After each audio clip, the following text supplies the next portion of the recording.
I'm just going to try to give you a little bit of a better intuition for what eigenvectors and eigenvalues look like visually.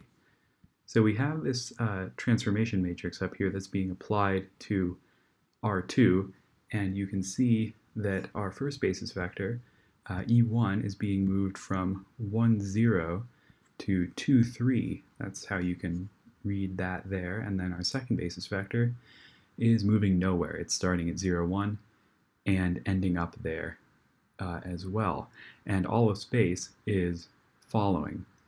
And we see that we've computed here two eigenvectors.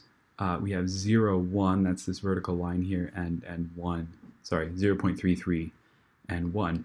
But the really kind of magical thing for this, if we turn on this little transform mouse option I have here, is what these things do visually. So what transform mouse is doing is applying this transformation to whatever xy coordinate my mouse is at. So we'll see that if I choose the position of the first basis vector where it used to be, you'll see that that point ends up right at the point 2, 3, just how our second basis vector ends up at the point 0, 1. But the amazing thing is that what these eigenvectors are lines which stay not completely unmessed with as a result of the transformation. If we go look at this line, there's clearly something happening, but they're lines that don't get thrown off their own span. And really that's kind of a quote from the 3 blue 1 brown video on this topic, which is also awesome, and I would really recommend you go look at that if you want to see some even better visualizations of this kind of thing. But it's really cool to see here that, you know, if you choose any point along this line, it's not going anywhere. It's not going off its line, and that is because for this one in particular, this vector 0, 1, the associated eigenvalue is 1.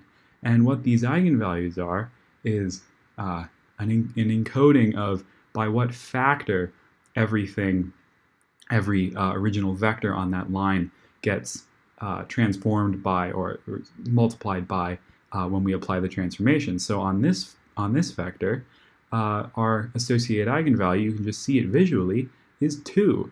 If I go to about 1.5, or a length of 1.5 along this line, you see that we end up at -3 over here. If we go look for some other eigenvalues, there are some. We still have these same vectors. I need to change things up a little bit more. Oh, here we go. Here is an eigenvalue of -1.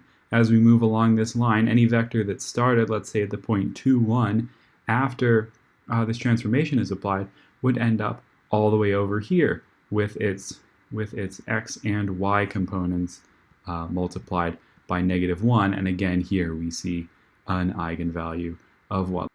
One final interesting thing to take a look at is what happens when we look at a rotation matrix. So this matrix right here is expanding space by a little bit of a factor. We can see that, you know, usually this the point, the transformed point, is farther away from the origin than the non-transformed point, and in fact, actually, that's true in all cases. And that's because, you know, we've taken our determinant, the determinant of the quadrilateral spanned by our original basis vectors used to be 1. You see that that's expanded to 2 now, and so all of space has kind of been stretched out a little bit. But the exciting thing about this rotation matrix, if I can really say that it's exciting, you see we've rotated space by 45 degrees, and you can see that. You can see that in all of these cases. If I you know, take a 180-degree angle here, we're getting a vector, once we transform that, that's 45 degrees more transformed.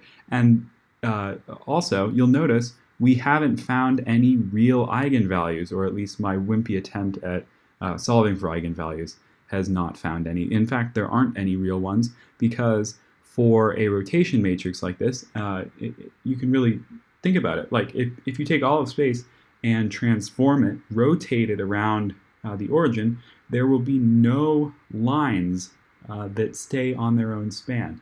Every single vector will be rotated off of its own span. And I think this is just really cool to look at. I can chase this point around all I want, but I can never find a line that will be spanned by both this point, this transformed point, and the original vector that it started on. Okay, I hope that was a little bit informative. I have really no way of knowing from how other professors taught things whether or not people have a kind of visual understanding of what's going on behind the scenes. And just to plug it again, the only reason why I have any idea what's going on is 3 Blue 1 Brown's YouTube channel and playlist on the essence of linear algebra, which is definitely a great thing to check out if you have not already.